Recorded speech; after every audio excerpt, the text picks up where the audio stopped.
Party office నుంచి గాంధీ విగ్రహం వరకు శాంతియుతంగా నిరసన వ్యక్తం చేయాలని ఇక్కడ జరుగుతున్నటువంటి అరాచకాల పైన పోలీసు వైఖరి పైన నిరసన వ్యక్తం చేయాలనే క్రమంలో గ్రామాల నుంచి చాలా మందిని పోలీసు అధికారులు బెదిరించి రోడ్లకు అడ్డం పెట్టి వాళ్ళ మీద కేసులు పెడతామని చెప్పడం జరిగింది.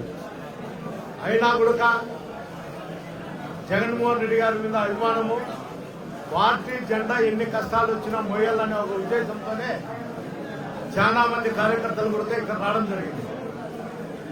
ఇక్కడ వచ్చినా కూడా అనేక ఆంక్షలు, బార్గెట్లు ఇంటి చుట్టూ పెట్టి వాళ్ళ మీద లాఠీ చార్జీలు చేయించి చేయించినా కూడా రోడ్ల మీదనే కూర్చొని టిఫిన్ చేసి వాళ్ళు మళ్ళా కూడా ఇలా నాకు సంఘీభావం తెలిపేదానికి పెద్ద ఎత్తున ఇంటికి తరలిరావడం జరిగింది. అంతేకాదు తాడిపత్రిలో ప్రజాస్వామ్యానికని విలువలు లేవు. ఇక్కడ పోలీసు వ్యవస్థ కూడా లేదు. ఇది నేను చెప్పేది కాదు. మీరు ఎక్కడైనా కానీ ఆఫ్ రికార్డు కానీ ఆన్ రికార్డు కానీ పబ్లిక్ లేకపోయి అడిగితే ఎవరు కమందాస్థాల్లో ఉంది, అధికారులు కావచ్చు, జేసీ ప్రభాకర్ రెడ్డి కమందాస్థాల్లోనే జిల్లా అధికారులు, ఇక్కడ ఉండేటువంటి అధికారులు కూడా అతను ఏం చెప్తే అది చేస్తారు.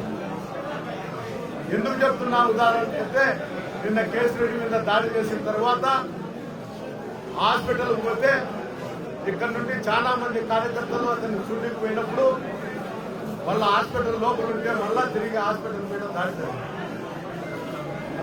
కనీసం అక్కడ ఉండే పోలీసులు కూడా ప్రేక్షక పాత్ర చేసినారు. ఏం జరుగుతుందా కూడా చూసి చూడనట్టు ఉండి లాస్ట్కు కొంతమంది కానిస్టేబుల్ పైన కూడా దాడి జరిగింది. ఇదే టౌన్ ఎస్ఐ నిన్న కూడా దొప్పి కొట్టని కూడా పోయినారు.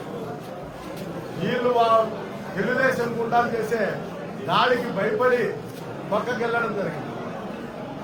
ఆడ ఎదురుగానే ఏఎస్పీ గారు ఉండి కూడా లాఠీ చార్జ్ చేయలేకపోయినారు. అంటే ఎంత దౌర్భాగ్య పరిస్థితిలో ఈ తాడిపత్రి జరుగుతుందో ఒకసారి ఆలోచన చేయాలి. నేను అందరికీ చెప్పేది ఒకటే, ఎప్పుడైనా కానీ ఈడ మనము శాంతియుతంగా పోరాటం చేసేదానికి అందరూ సంసిద్ధారు. ఈ రోజే కాదు, మళ్ళా త్వరలో కూడా కార్యాచరణ ప్రకటిస్తాం.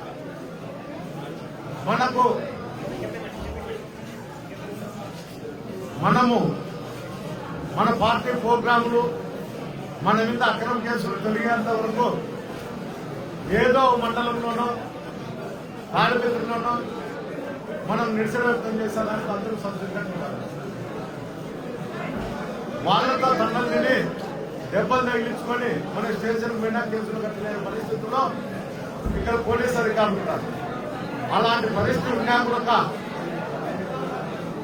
మనము నిరసన వ్యక్తం చేసేదానికి అందరూ కూడా సంసిద్ధంగా ఉండాలని నేను చెప్తున్నాను. ఇప్పటికి కూడా ఆయన మాటలు చదువుకోవడం లేదు.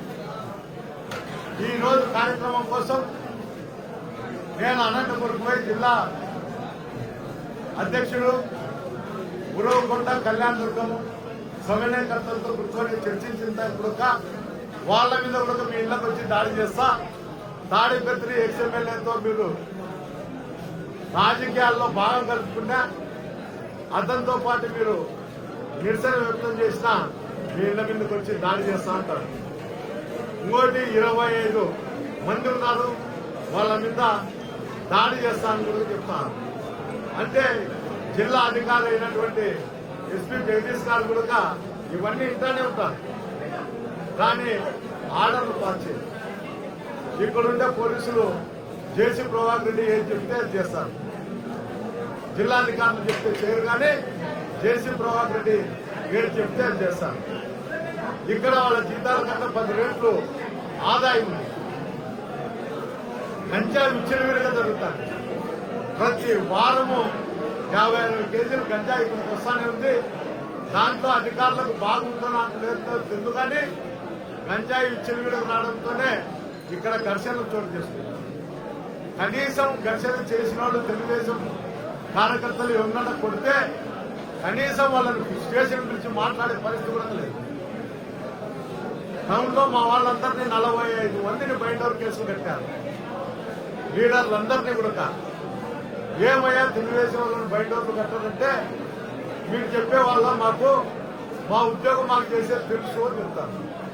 అంటే జేసీ ప్రభాకర్ రెడ్డి ఇంటికాడ చాకరీ చేయడమా? జేసీ ప్రభాకర్ రెడ్డి దగ్గర ఉండి ఊడగలు చేయడమా? అట్లాంటప్పుడు పోలీస్ డ్రెస్సులు ఎందుకు? మీరు కూడా ఆ డ్రెస్సులు ఉడికి పచ్చ సొక్కాలు వేసుకొని మా కార్యకర్తల మీద మీరే దాడి చేయండి. ఒక లైసెన్స్ ఉందని ఆ డ్రెస్ వేసుకొని మీకు దేవుడు లైసెన్స్ ఇచ్చినాడు ప్రభుత్వం. ఆ లైసెన్స్ ఉందని అమాయకులైనటువంటి కార్యకర్తల పైన నాయకుల పైన ప్రతిసారి స్టేషన్ పిలిచేది వాళ్ళని ఇబ్బందులకు గురి చేసేది. ఈ రోజు కూడా వచ్చిన కార్యకర్తల మీద అందరి మీద కూడా చాలా మంది ఉన్నారు. వాళ్ళు దృష్టి పెట్టి వాళ్ళని ఇబ్బంది పెట్టే పరిస్థితి కూడా జరుగుతుంది. అందువల్ల నేను దయచేసి చెప్పేది ఒకటే, ప్రభాకర్ రెడ్డి చేసే అరాచకాలను పోలీసు అధికారులు అరికడతారా? లేకపోతే మేము చట్టపరంగా కానీ మీ మీద కానీ ఆయన మీద కానీ చట్టపరంగా మేము చూసుకోవాలి. ఇంతకు మించి ఏమీ కాదు.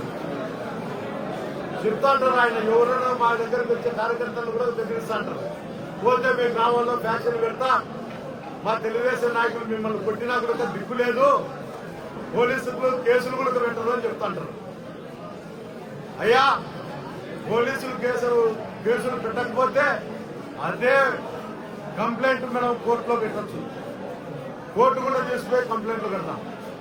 అందరూ కూడా మెయిల్ చేయండి. మీ సెల్లులో అంటే ఎస్పీకి, డీజీపీకి, కన్సల్ట్ స్టేషన్ లో డిఎస్పీ గారికి అందరికీ మెయిల్ చేయండి. మన ప్రభుత్వం వచ్చినాక ఆ మెయిల్ ఉండే పేపర్ మన దగ్గర ఉంటుంది కాబట్టి ఆ రోజు చట్టరీత్యా మనం చేయండి. ఎప్పుడు కూడా అతను అనుకుంటూ ఆడు, ఎప్పుడు ఇదే ప్రభుత్వం ఉంటుంది, నాకు చంద్రబాబు లోకేష్ అండదండలు ఉంటాయి, ఎవరిని ఏమి చేసినా కూడా నన్ను కాపాడుతారు. గతంలో నేను స్క్రాప్ వ్యాపారం చేసినా ఈ రోజు పోలీసులు వెతుకొచ్చి తప్పుడు సాక్ష్యం చెప్పి కేసులు కొట్టేయిస్తారు. మీరు ఏమన్నా చేయండి. ఈ ప్రభుత్వంలోనే నేను లోకేష్ తో మాట్లాడినా, లోకేష్ పాదాలు పట్టుకొని కానీ మిమ్మల్ని రక్షించుతా. ఇక్కడ పోలీసులు ఏమీ చేయలేరు. నేనేది చెప్తే అదే చేస్తారు. నేను చెప్తే బంగా వ్యాపారము, మట్టగా గ్యామ్లింగ్ చేయించే వాళ్ళు మీకు న్యాయం చేస్తారు. నేనున్నా అని ఒక పెద్ద భరోసా పోలీసు అధికారులకు ఇస్తాను. ఏమన్నా మాట్లాడితే నీకు హైకోర్టు ఆర్డరు, సుప్రీంకోర్టు ఆర్డర్లు ఉన్నాయి, నువ్వు దాన్ని ఒబే చేయాలా. ఒబే చేయకపోతే కోర్టుకు పోయి నిన్ను క్యాన్సిల్ చేయించి నీ స్వగ్రామంలో నిన్ను విడిచిపెడతా. అప్పుడు చెప్తా ఈడ వైఎస్ఆర్సీపీ కార్యకర్తలకు చెప్తా. అతనా చెప్పేది పోలీసు అధికారులకు బ్రీఫ్ చేస్తారు. ఏది ఏమైనా కూడా చివరి ఊపిరి ఉన్నంత వరకు, జగన్మోహన్ రెడ్డి ఆశీస్సులు నా మీద ఉన్నంత వరకు తాడిపత్రి వదిలే ప్రసక్తే లేదు. తాడిపత్రి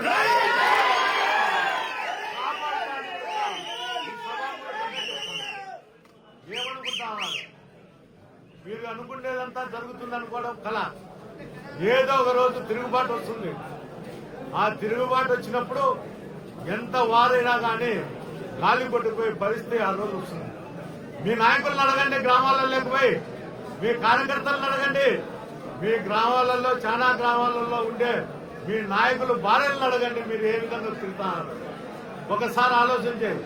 నిన్న లేక మొన్న నానాకు పల్లెల్లో వచ్చింటే ఏమి తిట్టినావో. కొప్పూరు మండలంలో ఎంతమంది నాయకులు తిట్టేది కాక వాళ్ళు భార్యలను కూడా తెచ్చించబడిసే విధంగా మాట్లాడతారు. ఎవరిచ్చినారు నీకు అంత హక్కు? నీకు కండకావరం ఎక్కింది. మనుషులంటే విలువ లేదు, అధికారులంటే లెక్క లేదు, ప్రజాస్వామ్యం అంటే అసలు పట్టించుకునే పరిస్థితిలో కూడా లేదు. నేను చెప్పిందే రాజ్యాంగం అంటారు, నేను చెప్పిండేదే చట్టం అంటారు. ఇది ఎన్నాళ్ళు సాగదు ప్రభాకర్ రెడ్డి గారు. నువ్వు దీనికోసం వేచి చూస్తాడు. దీని మూల్యం ఏదో ఒక రోజు చట్ట రీత్యా నువ్వు చెల్లించుకోక తప్పదని కూడా ఈ సందర్భంగా చెబుతూ నమస్కారం. సెలవు తీసుకుంటాం.